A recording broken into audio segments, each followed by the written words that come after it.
you can't tell by now, I'm in my kitchen. Yes, indeed. Okay, is this a little bit better? How's the sound now? Is my voice a little bit better? How does that sound?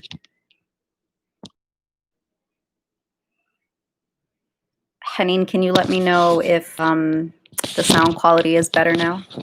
Okay, alhamdulillah, great. All right, so let's go ahead and get started. Salam alaikum to those of you who just joined the call.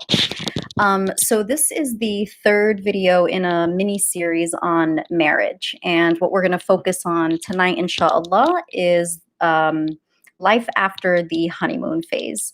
So the first thing that I just want to kind of put out there is that this topic in and of itself is a very big one. I mean, we could go so many different ways talking about life after the honeymoon phase. I mean, we could touch on so many different things.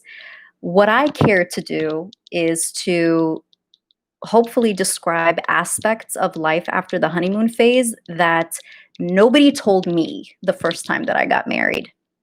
And it's advice that I want to share with fellow sisters that I wish somebody had given me when I was younger. And so, yeah, that's really where I'm coming from. I'm not a psychologist. I'm not a marriage therapist. I'm not an expert. I'm just a fellow, woman who is married and who has had previous experience. For those who don't know, I was married once before, and that marriage lasted 3 years. I am now remarried, and we are 2.5 years in this particular marriage, alhamdulillah.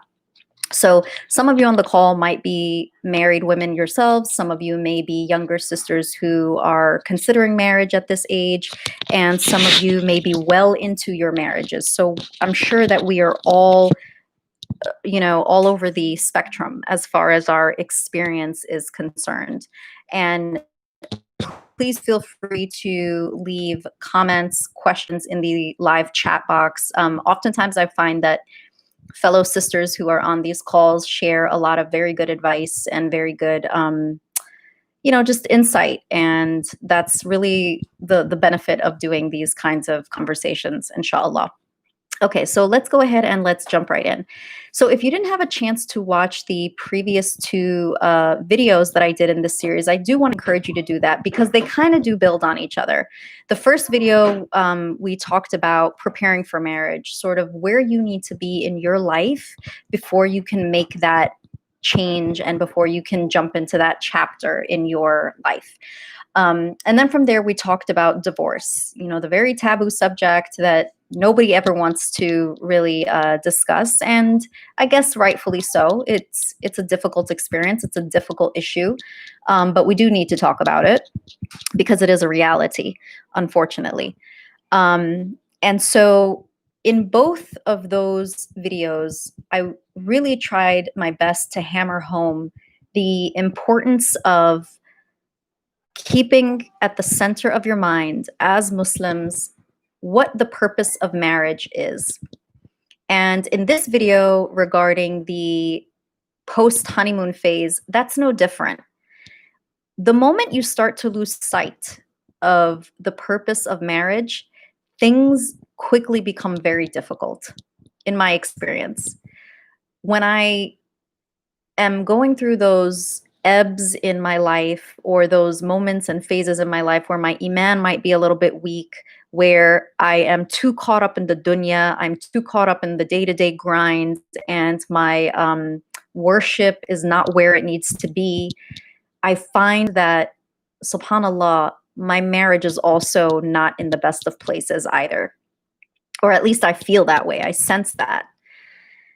And I think that that oftentimes has to do with the fact that I am not keeping front and center during those moments the purpose of my marriage, the purpose of marriage in general, why Allah has made it something that is so emphasized in the Quran, in the Sunnah, and the seerah of our Prophet alayhi salam includes countless examples of how he treated his wives, and how the Sahaba also dealt with marriage and treating their wives, and why why Islam in general has so much instruction and so much guidance on the relationship between a husband and a wife. So to quickly summarize that part, what I'm trying to say is tip number one is to keep front and center what the purpose of marriage is.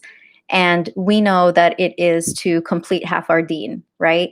And by that, Allah subhanahu wa ta'ala is saying, this is what's going to guard your chastity. This is what's going to guard your one of the ways that you will enter heaven, one of the things that is required of us as Muslim brothers and sisters, as creations of Allah subhanahu wa ta'ala. And beyond the individual benefits of marriage, there are societal and communal benefits as well.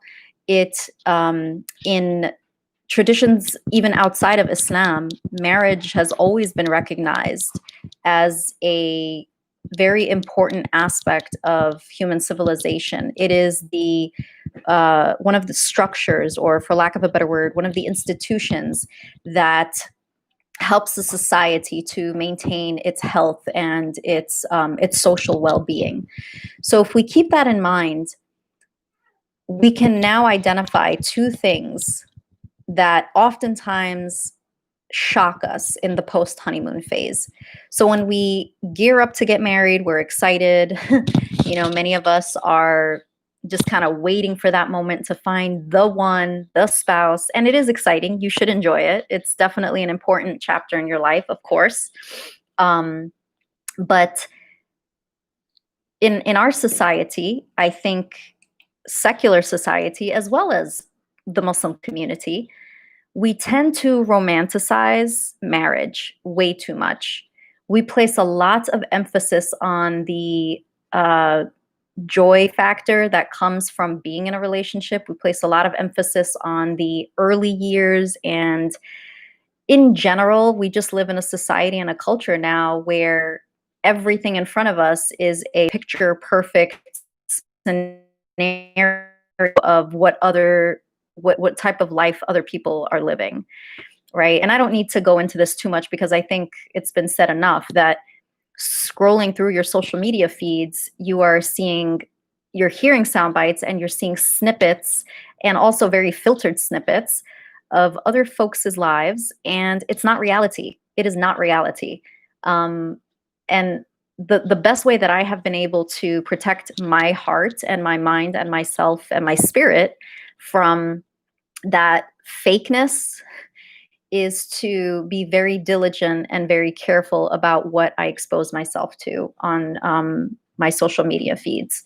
So that's something that we need to keep in mind, is that what we are being fed in society, the narrative around marriage and the reinforcement that comes from social media, from the things we hear from people, and not even just social media. We probably have friends and family members and neighbors and people in our community who, and we ourselves, I'm sure, do this as well. We only put on display the good things and we never talk about the bad things. And I'm not encouraging us to put our dirty laundry out there. No, that's not what I'm saying. What I'm saying is we need to kind of dial back our overemphasis on what we have and the joy in our lives. Because number one, we should remember as Muslims that envy is real. Hasad is real. And even the best of us who don't intend to, harm anybody in any way, it's very easy for us to see something that someone else has, to long for it, to wish that we had it. And because we don't, we may accidentally, kind of send out a bad vibe or send out bad energy, and cause hasad to that person. And that's not something that I want to be responsible of. I'm sure none of you want to be responsible for it. And you also have to guard yourself and your families from it, and your marriage and your relationship. Okay, so what I want to focus on for the remainder of this video are the following. I want to identify two things that we are battling in our society and in our context today as Muslims in the West, as Muslim Americans in particular, because that's the audience that I'm speaking to. There are many things that we're fighting against, but I want to just talk about two things that I think are at like the top of the list, that oftentimes gets in the way of our relationship with our spouses, especially after the honeymoon phase. And then from there, I want to talk about how to triage that, how you can guard yourself from becoming a victim or falling prey to those two things. And then inshallah, from there, I'll give you some tips that have worked for me. And then we'll do some Q&A if there's time or if there are any questions, inshallah ta'ala. Okay, so the two things that I have found that are at the top of the list of forces from the outside that are working against us in our context, the first is instant gratification and our carnal desires. So I'm using a euphemism here to say our hormones, both men and women. I have seen this in both cases involving brothers and cases involving sisters, and have gone through, personal experiences myself, is that shaitan is all around us and the fitna of our times are real. And if we are not aware of them and strategically working to keep those things at bay, they are going to envelop us. They will creep up on us. And oftentimes, after the honeymoon phase, when the excitement and the butterflies in our stomach kind of start to fizz out and dissipate, we crave that because that's what we have been told is what marriage is all about. And then we start to think that there's something wrong in our marriage when that lust and that desire and that passion is not there. So the physical and the hormonal desires is a very real thing. And Muslims are not immune to that, by the way. The second thing that I think oftentimes works against us is what I'm calling the triple Fs, the fake fluctuating fantasies. So I kind of touched on this a moment ago when I was talking about the false perception that we have of perfection that is out there, that everybody else is living the perfect marriage, everybody else has the perfect relationship, and woe is me. Why am I, stuck with this pain in the neck husband, or why am I stuck with, this pain in the neck set of in-laws, or whatever the case may be. And reality is, you are not alone. We all are struggling. We all are pains in the neck ourselves, and are dealing with challenges in our marriages as well. So those fake fluctuating fantasies are coming from, yes, the Hollywood narratives that have been fed to us since we were young girls about, Prince Charming, about, hashtag relationship goals and all that nonsense, and what we see online all the time. It's fake. It's fake, guys. Okay. There's no way that can be reality when the divorce rate continues to climb at a very rapid pace. That cannot be reality when marriage therapists and the market for marriage counseling is on the rise. Okay, so those two things cannot coexist. We can't, on the one hand, believe that what we're seeing through our social media feeds and what we're hearing in our communities about the perfect marriages is real when the data is pointing to something else. And I'm not saying that to say, oh, well, thank God, divorce is on the rise and I'm not the only one. We don't want to be the misery loves company crowd. What I'm saying is, temper your expectations and quell them a little bit, because you are not the only one struggling in your marriage. Every single couple will struggle at least once. And the first 5 years of marriage are the hardest. They are absolutely the most difficult. And that's actually a statistic. And I wish I had the citation, but I don't have it in front of me. But it's something that's just been embedded in my mind for years after I learned it. And it just makes a lot of sense. I mean, I've gone through it twice. So be patient with yourselves and be patient with each other. So those are the two things that I would say are at like the top of the list as far as what's working against us is our own over sexualized culture that is constantly telling us to feed into our hormonal desires and our physical desires, and everything is sexified in our culture. It's all over the place, and even the best of us, it's hard to like shield yourself from that all the time. So that's working on a subconscious level. And the fluctuating fantasies, every generation, every era, every decade has its like reigning set or let's say the reigning narrative about like what the perfect couple is like. We see celebrities, we see now it's YouTubers and our Instagram couples who are running businesses or accounts or profiles, whatever the case may be.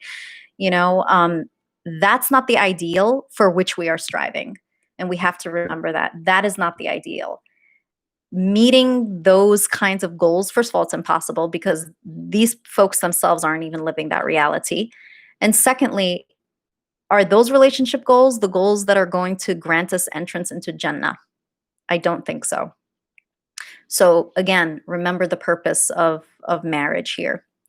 Now that we've covered those two things, how do we prepare ourselves not to become victims to those things, not to become victims to the fitnas of our time and the fake fluctuating fantasies that are constantly telling us this is what you should be striving for in your marriage. And if you're not there, you need to be really worried, when in reality, there's nothing to be worried about.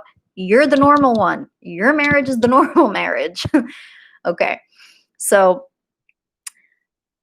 I personally, and this is naseeha coming from a fellow sister. This is not like a fatwa or like any kind of, I don't want this to sound like some sort of halaqa where I'm, speaking as some kind of scholar. This is just like personal naseeha here.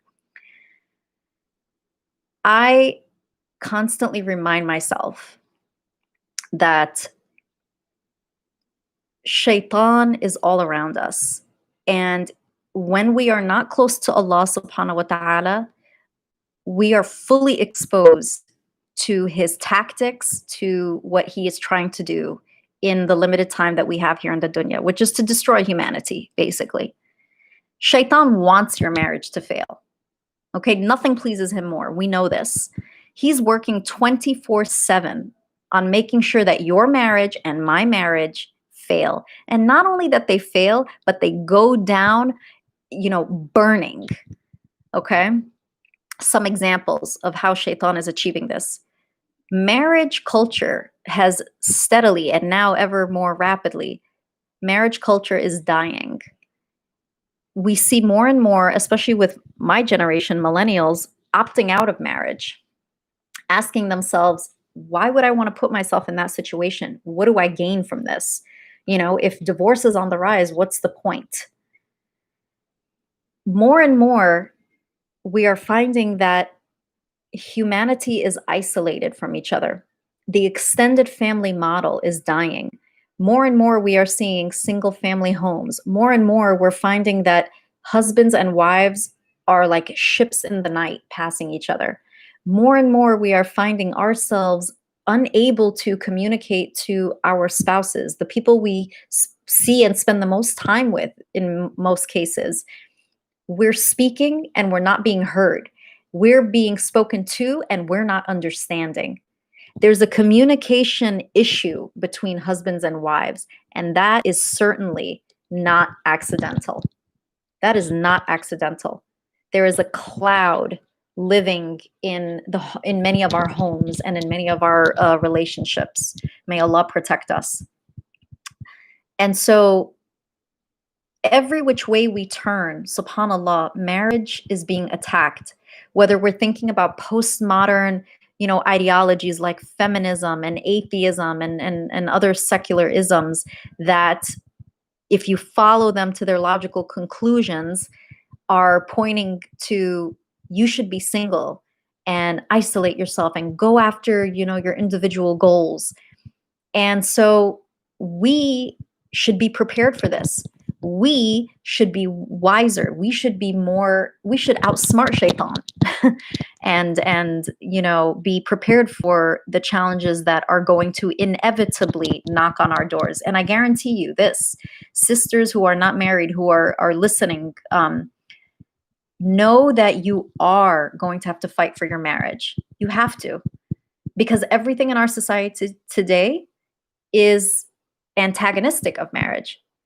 Everything in our society today does not want marriage to succeed. Marriage as an institution, and then marriage on an individual or on a couple level.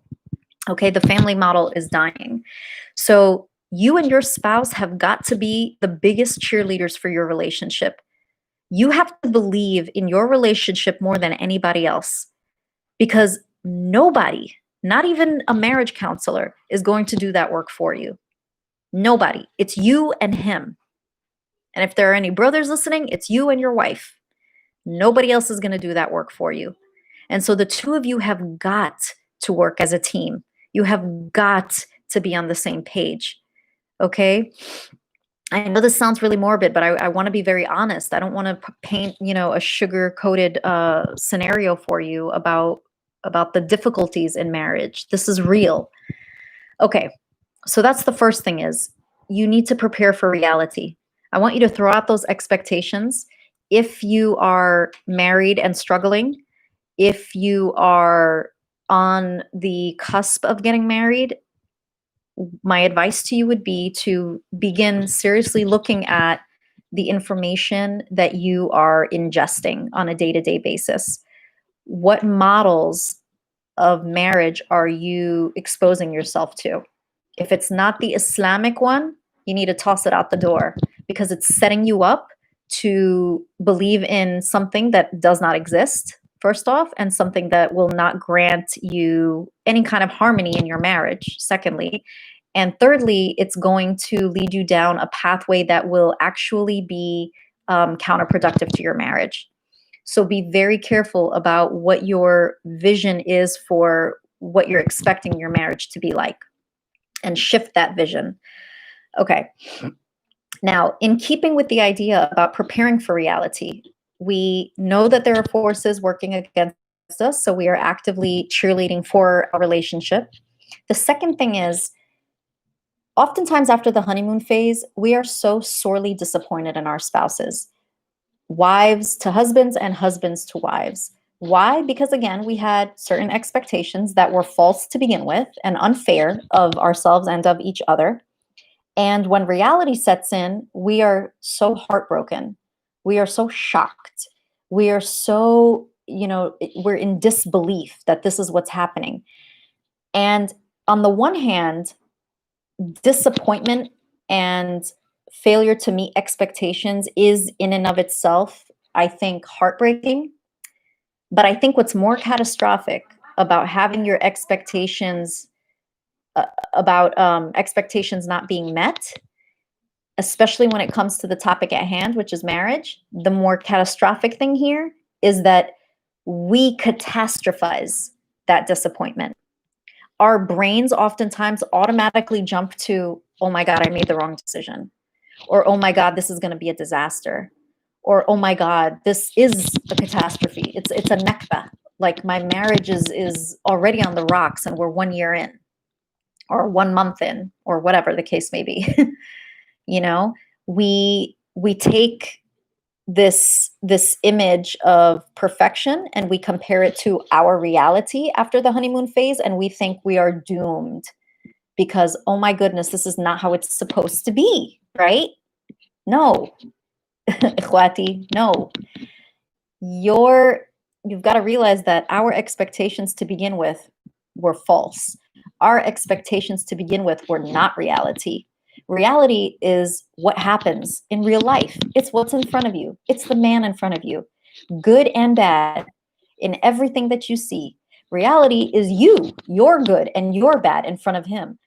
Don't think for a second that after the honeymoon phase is over, he's not equally shocked. He's shocked too. There are certain things that he had in mind because yes, I'm speaking to sisters, but brothers are, going through the same thing. Young brothers are seeing the same thing. They're seeing, the perfect woman, the hot woman, the woman, who cooks all the time, the woman who has a PhD, the woman who has the perfect body. Astaghfirullah, it's like they're expecting perfection, and nobody is Barbie in reality and has it all together and is perfect. And then it's like, whoa, what did I get myself into? But brother, that was never reality. You did not marry a doll, a fake, piece of plastic. You married a human being. So that's the second thing that I want to say, is that you have to remember that you married a human being. You married someone who, by definition, is imperfect. So go easy on him and go easy on her if there are any brothers listening.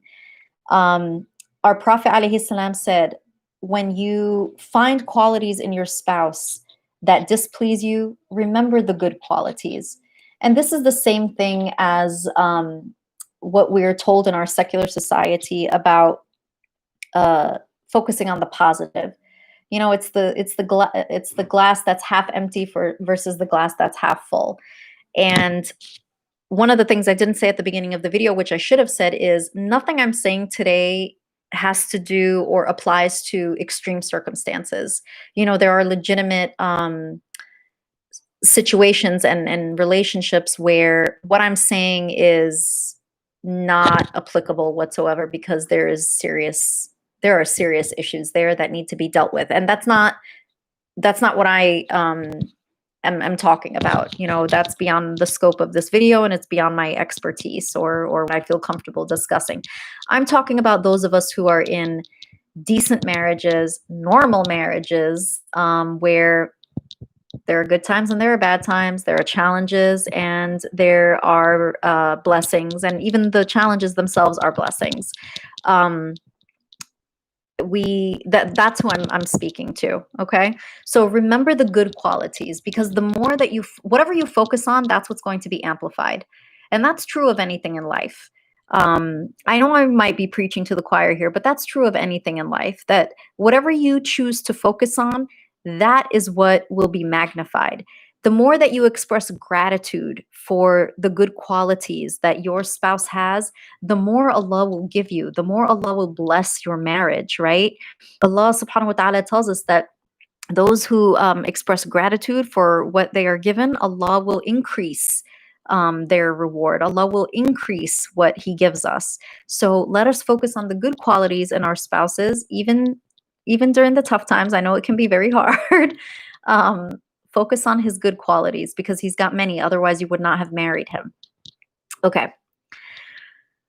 The last thing I'll say about preparing for reality, okay, is think of it this way.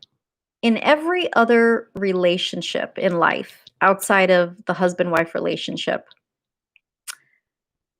the matter of intimacy, physical intimacy, does not exist, right? Your relationship with your parents, your relationship with your friends, siblings, aunts, you love these people, you love your parents, you love your extended family, you love your friends, you love your neighbors, whomever. But that kind of love is different from the kind of love that we experience in marriage, right? Nevertheless, in our marriages, the type of love that we experience for other people also exists towards our spouses.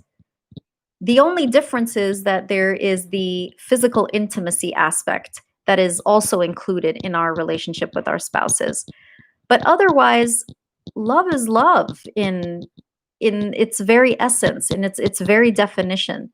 You care about your parents and you love them deeply, and the same is true of your feelings towards your spouse. Yet we make our marriages out to be all about the physical definition of love. In other words, what I'm trying to say is physical intimacy is one aspect of our marriages. And it's an important one. I'm not downplaying that. It is an important one. It's a necessary and real and very important aspect. And our deen, tells us that. But it is also true that during the course of a marriage, there are dry spells. During the course of a marriage, there are going to be phases in which that aspect of your relationship is not going to be, at its height, or it's not going to be what it was at the beginning, or it's not going to be everything that you expected all the time. And that is normal. That is okay. That is what's going to happen. It happens in every marriage. Nothing is wrong with your marriage if and when you're going through those phases. We have to be patient with our spouses and with ourselves when that is taking place. And we have to recognize that that is a part of the maturity of your love. Your love and your relationship is growing every single day. The more that you are married, the longer that you're married, the more that that love takes on a more mature definition. Okay. So remember that physical intimacy is just one aspect of your marital relationship. Don't make it out to be the be all end all of your relationship. That if that aspect of your relationship is not quite where it needs to be, do not catastrophize that and make it seem like the entire relationship is broken. That's not fair. It's not fair to your spouse, it's not fair to you, it's not fair to your marriage, and it's not fair to your children if you have children. Remember that in a marriage, intimacy is beyond just the physical. It's the mental connection, it's emotional understanding. Intimacy is I've got your back until the bitter end. Intimacy is, the giggle that you share with one another when you're sharing an inside joke that nobody else has access to. Intimacy is you letting your guard down in front of your spouse. It's forgetting yourself when you're around him. It's letting him let his guard down. It's you accepting his flaws. That's intimacy. That is intimacy. And love is very complicated. And I'm so over our culture and our society, number one, over sexualizing what love actually is. And two, not telling us and reminding us of all these other very complicated and ever more important aspects of what love in a marriage is. It's very multifaceted. And I truly, truly believe that you can't really love somebody that you don't know. And you can't know somebody, you won't know somebody until you have seen them at their worst. And that's true in marriage. And I believe that that's true in friendships as well. I once had a friend as a teenager, who would always say it's amazing how we could, and we're still good friends to this day, but she's got her life, I've got mine, and every once in a while we'll reconnect, and she's always commenting on how it's amazing that we can not speak for years or months or whatever, and then come back, and all of a sudden it's like, like nothing ever happened. And this is somebody who I experienced some very difficult times with, and we survived those difficult times. And she's probably the only person who I can reconnect with on that level. And I credit so much of that to, yes, we are very like-minded, but more so because we saw the ugliest side of each other. She saw some pretty dark things in me, and I saw some pretty dark things in her, and we still chose to love each other despite that. And not even despite that, but because of that. It humanized us more, and it allowed us to be way more empathetic with each other. So I want to put a challenge out there to you. What if instead of every time we get into a conflict with our husbands, every time we get into an argument or a disagreement, what if when that happens, instead of allowing our bodies to go through that like physical numbness or that like pounding, sensation in our chests, however your body physically reacts to conflict and confrontation, instead of allowing ourselves to go through that, what if we actually welcomed those disagreements? What if we threw ourselves fully into the challenge of oh my God, we're about to disagree. I'm about to see some ugly things. He's about to see some ugly things in me. And let's watch how we're going to survive this and come out stronger on the other side.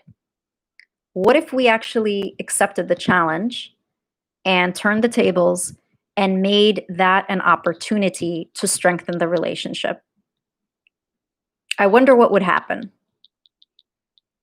And I'll give you a personal example. So last night, actually all day yesterday, there was some low grade tension between my husband and I. We've been under a lot of stress, like everybody, right? The daily grind. And he was doing things that were irritating me without realizing that he was irritating me. And I was trying to let those things go and let those things slide. But by 1 o'clock in the morning, I had had it. And things just kind of got to a climax. And we didn't get into a fight or an argument, but I was very upset.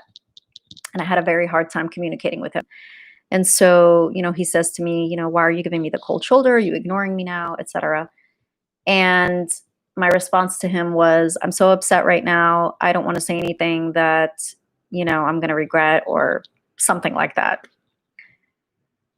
And usually after something like this, because we're both very stubborn, neither one of us apologizes, which is actually not true. We do apologize, but it takes us a while because we're both very hot-headed. But I went over to him today and I put my hand on his shoulder and I said, I miss you. And I don't like it when we are arguing, and I'm still upset with you, but we can talk through this. We can figure this out. And, this is what it is. And let's just recover from it. Let's just move on. And I could see the relief in his face. I could see the relief in his shoulders and his body. Just for the mere fact that I broke the ice and just said, let's cut the nonsense. Let's cut the tension that's between us. Let's get on with our day without having this grudge between us. And oftentimes it's our pride and our ego and our hurt, our pain, that we feel like, well, I don't want to be the one to apologize, or I'm always the one to apologize, or I'm always the one, to start the conversation again. But really, stop tallying things. Stop tallying things. This is not a battle. And I said at the beginning, you and your spouse have to be on the same page, and you both have to be the biggest cheerleaders of this relationship. Treat your relationship like its own entity. There's you, there's him, and then there's the relationship. When you become stubborn and refuse to let your pride aside, you're choosing yourself over the relationship. And the same thing is true for him. Don't be concerned so much with letting down your guard and your pride for the sake of something more important and something better, which is your marriage, which is your relationship. I guarantee you, whether he says it or not, he realizes the kind of emotional maturity and the emotional intelligence and the strength it takes from you to step up and do something like that. And so you're also leading the way to show him, this is who we are as a couple. We move on. We don't dwell. We don't hold grudges, because our relationship, our marriage, is way more important than our individual pride or our individual grudge or our individual anything. Okay? Again, there's you, there's him, and there's the relationship. Always choose the relationship. Always put the relationship before anything else.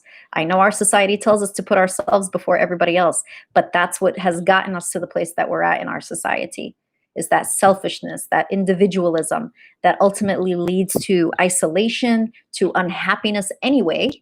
Okay? The famous saying, get lost in the service of others, lose yourself in the service of others. You are providing a service to your relationship when you do that. And at night, you'll feel so much better putting your head down on your pillow when you know that there's not that tension between you and your spouse, that you've moved on from that. Okay. Now, the last thing I wanted to say, we covered, the two things that are working against us after the honeymoon phase and how to prepare for reality. The last thing I want to say is, which I've already been saying, is you got to put in the work. One of the things that I said to my husband during our premarital phase is this. I said, he, by the way, had been married once before, as had I. And so we were both coming in, with some experience. And we agreed that if we put each other's needs before our own needs, then the relationship will never lose. In other words, so long as both of us are consistently, not perfectly, because you're not going to do this 100% of the time, but as long as we're consistently thinking about meeting each other's needs versus tallying and mentally bookmarking when and how often we're disappointed by each other, then our marriage will not lose. Okay? And in practice, practically speaking, I just gave you an example there. I know that he needed me to break that tension. I needed that for myself as well. And in doing that, the relationship wins. It's not about me, it's not about him individually, it's about the relationship at the end of the day. But to get to that, if I'm thinking about what he needs and he's thinking about what I need, then we both win. On a day-to-day basis, just to give you an example of what this looks like, and we're by no means a perfect couple. We've got our issues just like everybody else. Okay. So I'm not painting any perfect picture here. But one of the things we, try to do, he's obviously working from home like a lot of people. And I'm a stay-at-home mom right now in my life. And my day is consumed by being a stay-at-home mom and doing a lot of other things as well. And he knows that. He knows how exhausted I am and how tired I am and how hard I work. So at night, he's taking care of, cleaning up, tidying up, cleaning our baby's bottles, cleaning up after dinner. He's basically doing all of that stuff while I wind down for the night. And so in that way, he's taking care of my needs. Oftentimes he'll see that I'm, frustrated by something or something isn't going right, and he'll just step in and say, I'll take care of that for you. I'll do it for you. And he never comes back and throws that in my face. Well, I did this or I did that. He doesn't do that. And the reason he doesn't do that is because he knows that's going to take away from the deed itself, from the act itself. And that would just be, oh, 1 point for me, 1 point for you, no points for you, 5 points for me. Get away from that mentality. Get away from that. That's not conducive to your relationship or your mental health or your emotional health for that matter. So, there's that. And then as far as the things that make him happy, my husband is not the kind of person who, cares about getting gifts and cards and, all that kind of stuff. He likes food. Okay. He, like every man, the way to his heart is through his stomach. So when he's having a rough day, all I got to say is, you want some fast food? You want some fried food? You want this? You want that? You want some ice cream? Whatever, he loves. He loves Italian food. And that makes him feel better. That's his love language. Okay. Acts of service for him are very important, and words of kindness as well. So I know that there's a little boy that lives inside of my husband, just like there's a little girl that lives inside of me. And early on in the marriage, I tried really hard to learn more about that little boy, and what his needs are, and what works for him. And I haven't gotten it all figured out. But one of those things is certainly that he likes a lot of positive praise from me as far as his duties in the house and his role as a husband and a father. So notice those things in yourselves and each other. There are certainly husbands out there who need to hear from their wives that they're doing a good job, that they are wonderful husbands, that they're wonderful fathers. Um, And it doesn't hurt to remind them every now and then of what a wonderful job they're doing and how much you appreciate them. Um, some men don't even know that they need to hear that, believe it or not. So try it, see what happens. Honey, that's really funny. um, so anyway, that's one way that I wanted to describe what I mean when I say put in the work. There's a saying also that you should never stop dating your spouse. And I think, at face value, that's certainly true. But if we really think about it a little bit deeper, that is another one of those triple F's that I mentioned at the beginning, the fake fluctuating fantasies. It's it's like a trendy thing to say, and in reality, if the idea of always dating your spouse is about keeping things fresh and exciting and alive, I personally don't believe that that's possible. I don't believe that you are always going to be in the honeymoon phase in your marriage. And if you are, kudos to you, but I have never seen it. I have not experienced it. I don't believe even the healthiest of marriages that last, decades always have that spark, and they're always dating each other, and they're always, it's not human, to be operating at that level all the time. So yeah, okay, keep doing the fun things that you and your spouse enjoy doing together, but don't be so rigid and harsh on yourselves or strict about your expectations that, as long as we continue to kayak, as long as we continue to keep things fresh in the bedroom, as long as we keep, doing X, Y, and Z, then we'll never lose that fire. We'll always be in the honeymoon phase. It's not real, guys. Like, it's not gonna happen. Okay. Life is going to wear you down. You are a human being. Your body is going to tire. Your mind is going to tire, and so will his. So chill out and don't put that pressure on yourselves about dating each other for life. Okay. Set aside time intentionally in your schedules to check in with each other every single day. And I'm literally talking about going up to your spouse and saying, "How are you feeling?" I ask my husband that all the time. "How are you feeling?" Even if there's no impetus for it. There's no reason to ask it. Just ask. "How are you feeling?"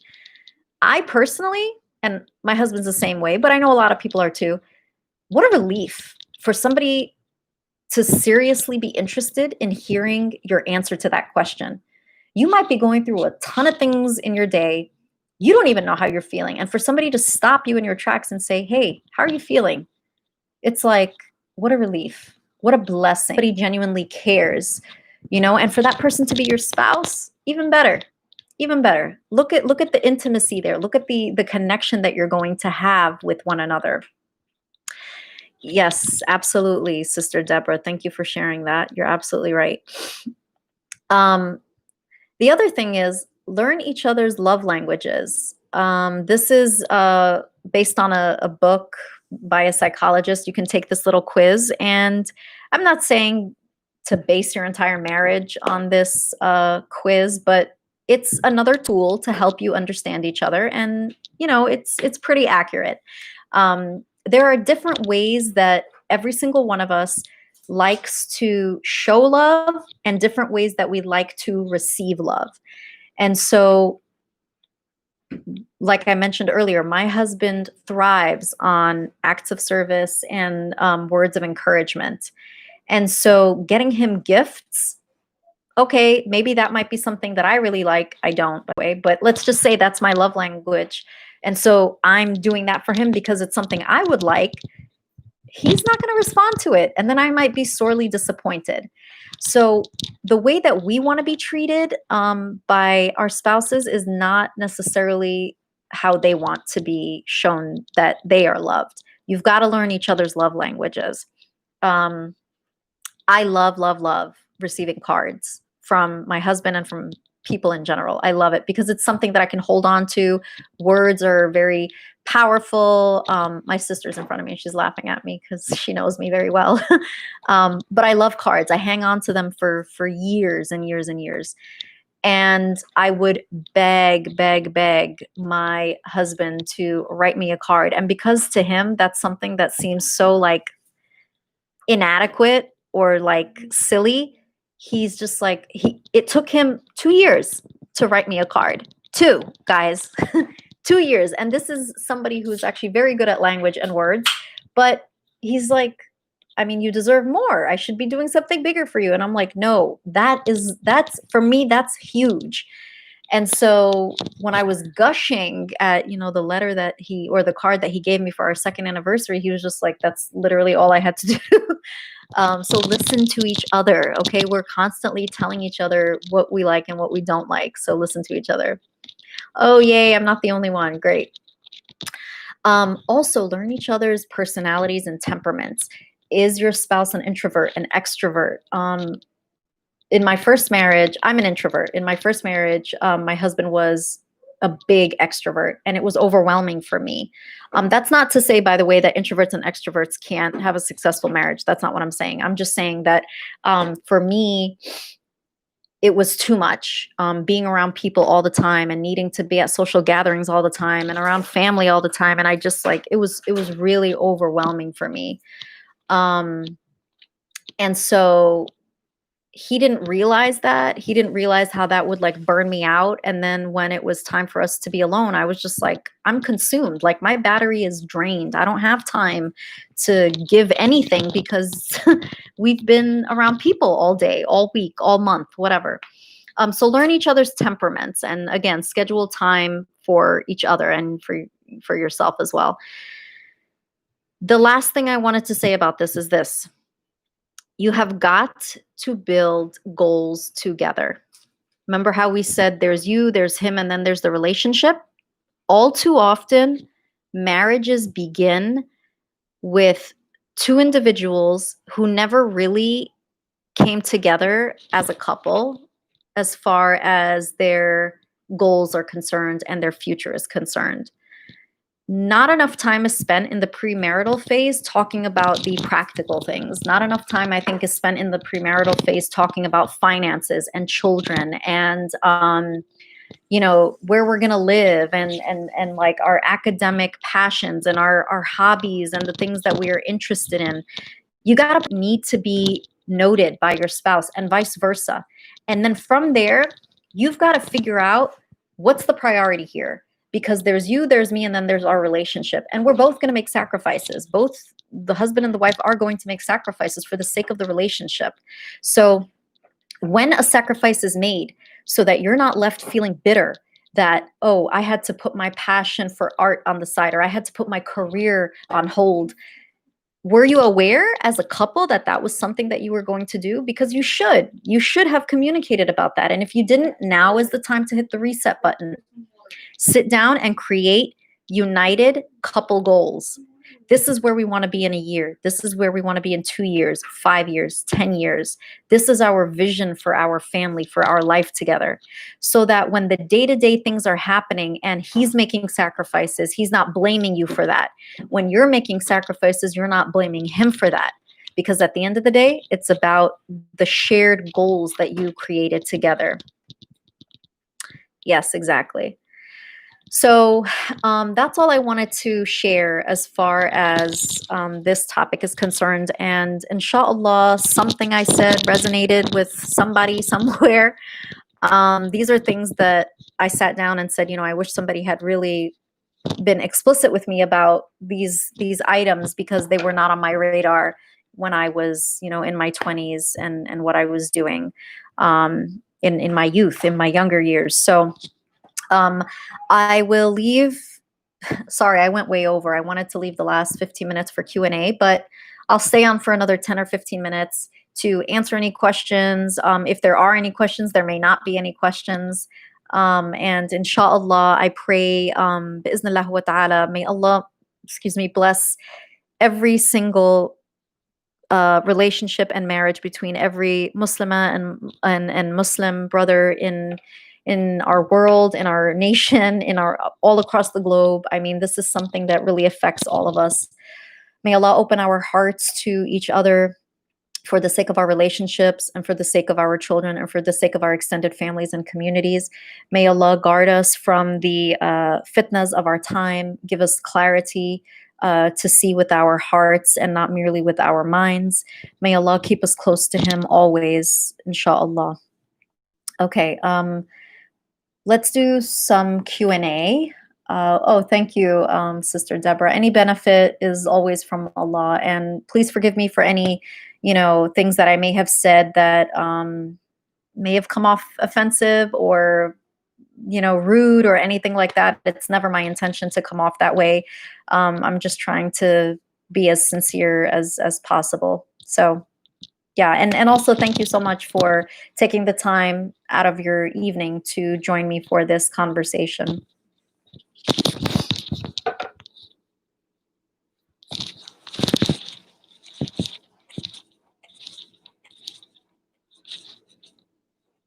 Any questions?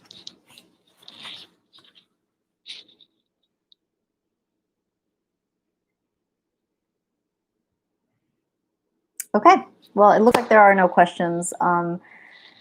So I will leave it at that. This video will obviously be up on my channel, and feel free to subscribe, as everybody says on YouTube. If, oh, looks like there is tips for addressing conflict resolution. I give it to him. The question is, how can we get him to stop nagging me? Just like love him. Yeah. Okay, so regarding conflict resolution, I am a big believer in objective third parties who are disconnected from our personal lives. I'm a big believer in having an objective third party in your life at all times, whether that's a therapist or, a marriage counselor or whomever you trust, a sheikh, an imam, whatever. Somebody who is going to tell it to you like it is, who cares about you, who has your best interests at heart. Because now that we have our reality check and we know that our marriages are going to be tough, let's get our ammunition together. And part of getting your ammunition together is having that objective third party there. That's somebody you can turn to for conflict resolution. Third party mediators, yeah. If you have never heard of Sister Hala Banani, I can try to type it here, Hala Banani. She is a psychologist who does a lot of work she's Muslim and runs does a lot of work regarding Muslim marriages and conflict resolution and that sort of thing.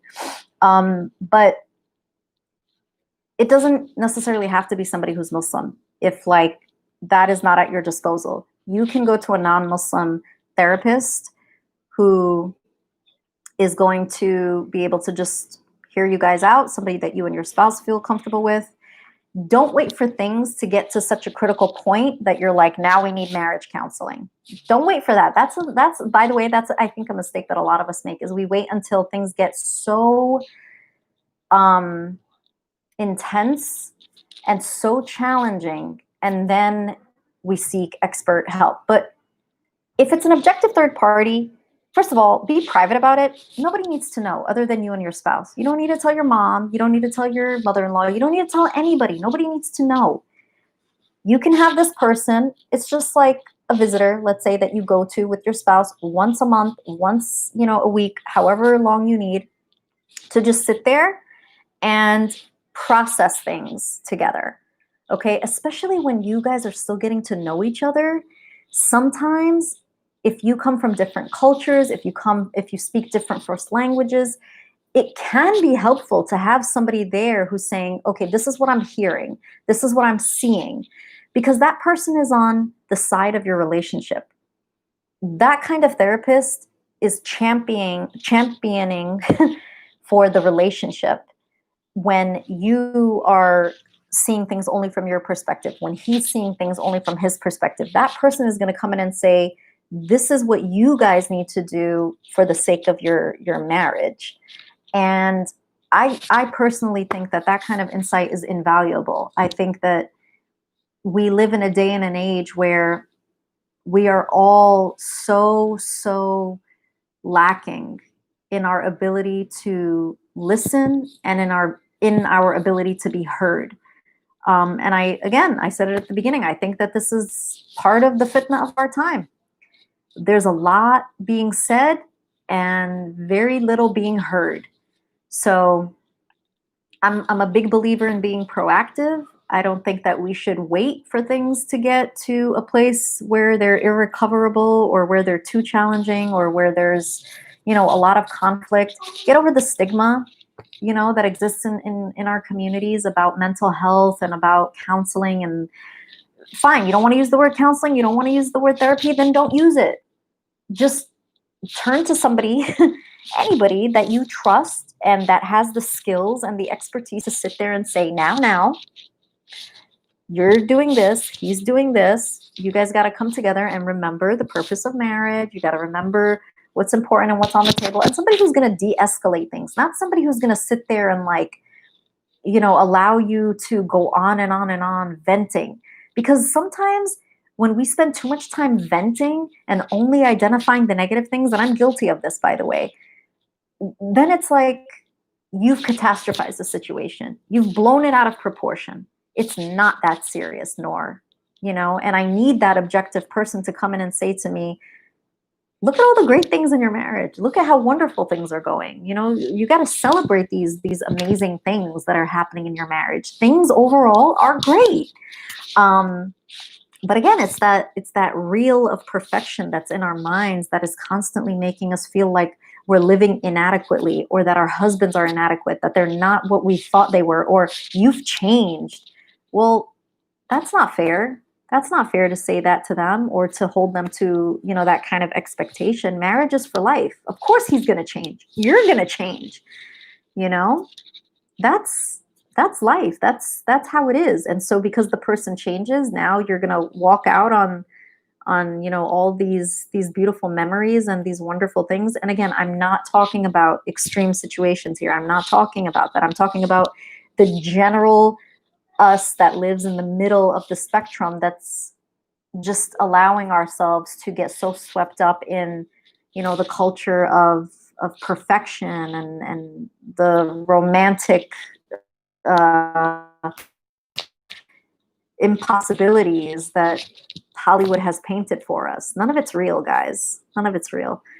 So yeah, that's what I would say about conflict resolution, is have that person, who's there for you. And if your spouse is opposed to therapy and counseling and all that, again, it doesn't have to be that kind of person. It could be someone in the Muslim community who is maybe just a little bit further removed than your inner circle, just so you have a little bit of, space, and you don't have to see them all the time and they know everything about you or the intimate things about you and your relationship. And keep it private. Keep it between you and your husband. Nobody needs to know. Nobody needs to know about, what you're doing to nurture your relationship. Okay. Any other questions that I can answer? Oh, Jazakallahu khairan, Sister Ibra. That's very sweet. Yeah, I know people get therapy from YouTube vloggers, and here I am on YouTube. Yeah. Then, look, I'm not saying it as like a blanket statement that you shouldn't take for role models people that are on the web. No, that's not what I'm saying. That in and of itself is not the issue. The issue is the message. If you watch, let's say, a sheikh online that preaches a wonderful message and his methodology and his approach is very sincere and within the sunnah, then that's a great thing. But yeah, if it's folks who are not pushing you and pushing themselves to be better Muslims, then yeah, we have to be a little bit more careful, of course. And Allah knows best at the end of the day. Okay, I'm going to wrap up now because it is getting late. Jazakumullahu khairan once again for joining me. I always love reconnecting with fellow sisters. And if you are interested in reading up more on things that I've written or watching other videos that I have put out, please feel free to go ahead and log on to my website, nourmjouda, NOURMGODA.com. All of my work is on my website, and there's also an events calendar where I try to keep up to date on upcoming videos or upcoming sessions or upcoming things that I'm doing. I will tell you, as of right now, I am going to be offering a course on goal setting, which I did recently during Ramadan for a group of sisters in my community. I'm going to be offering that once again at some point this summer. So if you're interested in that, make sure you sign up or subscribe on my website so that you can get the email alert that lets you know that that course is ready. And I'm also in the very near future, if there are any moms or future moms on here, I'm working on designing an e-course regarding how to bring Montessori into your home. My background is in education, and I have a Montessori credential, and I was an administrator in a Montessori school for 3 years. And I just want to share some of that knowledge with fellow Muslim moms because it's very beneficial. And inshallah, you can get a lot out of it. So that's it. Jazakumullahu khairan again. Assalamu alaikum wa rahmatullahi wa barakatuhu. Have a good night.